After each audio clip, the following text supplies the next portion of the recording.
Hi hello welcome back to my channel. ఈరోజు నేను మీకు ఏం చేసి చూపించబోతున్నానండి. లంచ్ బాక్సుల్లోకి చిటికలో అయిపోయే క్యారెట్ రైస్ అండి. దీనికోసం ఏమేమి ఇంగ్రీడియంట్స్ కావాలో మీకు చూపిస్తాను. క్యారెట్ ఇలా తీసుకొని పైన పొట్టు తీసేసి ఇట్లా తురిమి పక్కన పెట్టుకున్నాను. ఒక ఆనియన్ తీసుకున్నాను. ఇందులోకి కరివేపాకు చూసారా ఎంత ఫ్రెష్గా ఎలా ఉందో.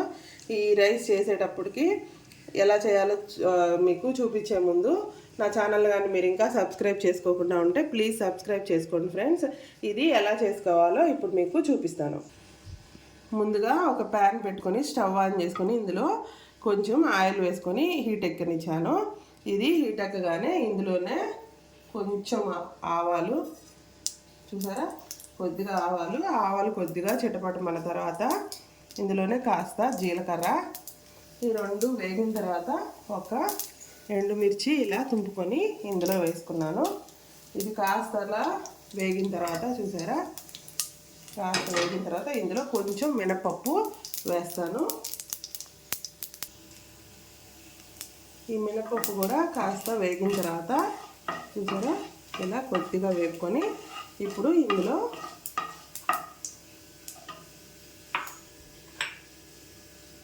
చూసారా ఆనియన్స్ కట్ చేసి పెట్టుకున్నాను కదండి, ఇట్లా పొడవు ముక్కలుగా కట్ చేసి పెట్టుకున్నాను కదా, ఇది ఇందులో వేసేసుకుందాం.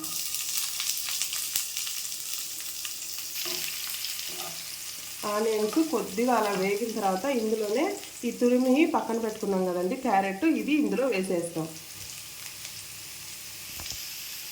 ఇందులోనే మీకు రుచికి సరిపడినంత ఉప్పు వేసేసుకొని, ఇది సాల్ట్ కాదండి కల్లు ఉప్పు, ఇది వేసేసుకొని ఒకసారి ఇలా బాగా కలిపేస్తుంది.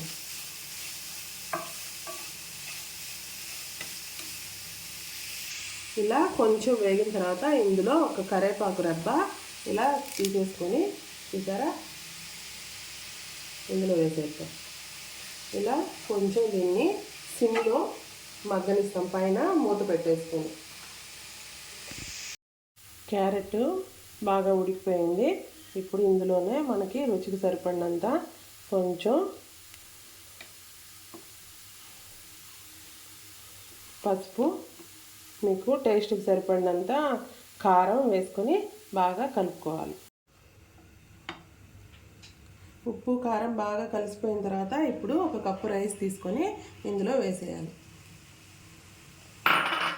ఈ టైంలో ఉప్పు కరెక్ట్గా ఉందా లేదా చూసుకోవాలి. చూసుకున్న తర్వాత ఇదంతా బాగా కలుపుకోవాలి.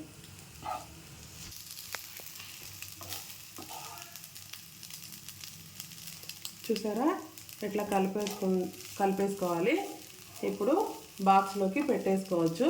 ఇలా చిటికెలో వేడివేడిగా క్యారెట్ రైస్ని తయారు చేసుకోవచ్చు. మీరు చూడండి, లైక్ చేయండి, నచ్చితే ప్లీజ్ నా ఛానల్ని సబ్స్క్రైబ్ చేసుకోండి ఫ్రెండ్స్.